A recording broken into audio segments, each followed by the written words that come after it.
የመጀመሪያው አንድ ሰው ከአንድ በላይ ለመኖሪያነት የሚውል ንብረት ማፍራት አይችልም። ሁለተኛ ከማንኛውም የኢትዮጵያ ባንክ ብድር መውሰድ ወይም ተበድሮ ንብረት ማፍራትም አይችልም።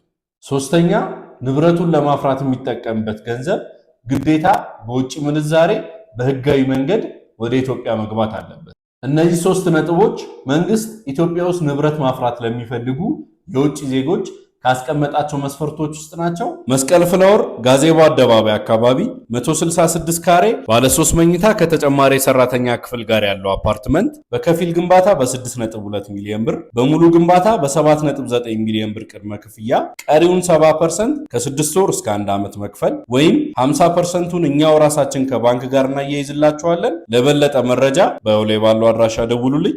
አመሰግናለሁ።